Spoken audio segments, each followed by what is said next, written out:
नमस्कार दर्शक बंधु मु सत्यम आपण मानक स्वागत करुछि आजिर एही विशेष भिडियो रे। आज आमे जानिबाकु जाउछे सेही चारोटी राशि विषय रे जेउ मानक उपरे माँ लक्ष्मीकर असीम कृपा सर्वदा रही थाए। एही राशिर लोक माने सारा जीवन सुख वैभव और धन रे भरी रही थांती। आपणक राशि एही मध्य रे अछि कि नाही ताहा जानिबा पई वीडियो को शेष पर्यंत देखंतु। आउ ए पर्यंत आपण माने आम वीडियो को लाइक करि ना तो लाइक टे करि दियंतु। चलंतु स्टार्ट करिबा वीडियो। मनुष्य जेउ दिन ठारू जन्म नै थाए सेही दिन ठारू तार भाग्य लेखा होई थाए। हाँ बंधु माने ज्योतिष शास्त्र एमिति एक माध्यम जहा द्वारा जीवनर अनेक रहस्यमय कथा जानी हुए।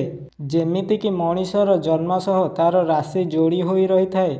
एही राशि मनीषर व्यक्तित्व ओ जीवन शैली कथा जानिबा पई सहाय्य करि थाए। तेबे आसंतु जानिबा सेही राशिंक विषय रे विस्तार भावे। नंबर 1 रे आसी थाए वृष राशि। एही राशिर स्वामी शुक्र अटंती। एही कारणरू शुक्र ग्रहर प्रभाव वृष राशिर व्यक्ति विशेष मानक उपरे पड़ी थाए। शुक्र ग्रह धन वैभव रोमांचक और विलासगत कारक माना जाई थाए। एही क्षेत्र रे जहार राशि वृष रही थाए सेमाने सारा जीवन सुख वैभव रे बिताई थांती।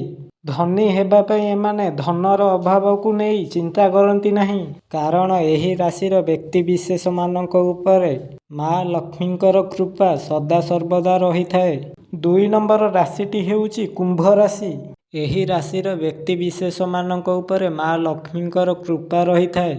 एमाने राजांक भली जीवन यापन करी थांती। एमानंक आखि सबुबेले विलासपूर्ण जिनिस उपरे रही थाए। एमानंक पाखरे केबे भी धनर अभाव रुहे नहीं, किंतु एमाने बहुत परिश्रमी होई थांती। आउ एमानंक भाग्य सबुबेले एमानकु साथ देई थाए। एही कारणरू एमानंक पाखरे धनर अभाव रुहे नहीं। 3 नंबर राशिटी हेउची सिंह राशि। एही राशिर लोक माने निजर व्यक्तित्व और क्षमता पाई बहुत लोकप्रिय होई थांती। एमानंक पाखरे लीडरशिप करिवार क्षमता रही थाए। एहा सहित एमाने एका सबु समस्यार समाधान करि थांती। एमाने केबे भी धन पछरे गोड़ांती नहीं, किंतु लग्जरी लाइफ बंचिबा पई एमाने परिश्रम करि थांती। एही परिश्रम दिने एमानकु सबु किछि देई थाए। सिंह राशिर व्यक्ति विशेष मानक उपरे माँ लक्ष्मीकर कृपा सदा सर्वदा रही थाए। 4 नंबर राशिटी हेउची बिच्छा राशि। एही राशिर लोक माने बहुत खास होई थांती। एमानंक पाखरे भौतिक जिनिस पाइबा पई लालसा अधिक रही थाए।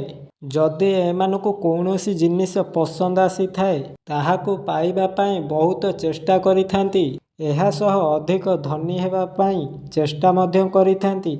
सेथि पई एमानक उपरे माँ लक्ष्मीक कृपा रही थाए। तो बंधु माने ये थिला आजिर वीडियो। आपण मानकु केमिति लागिला हमकु कमेंट करी निश्चय जणाइबे। आउ ए पर्यंत आपण माने वीडियो को लाइक करिना तो लाइक करि दियंतु। मु सत्यम रहुची। नमस्कार। देखा बा आउ एक नुआ वीडियो रे। जय जगन्नाथ।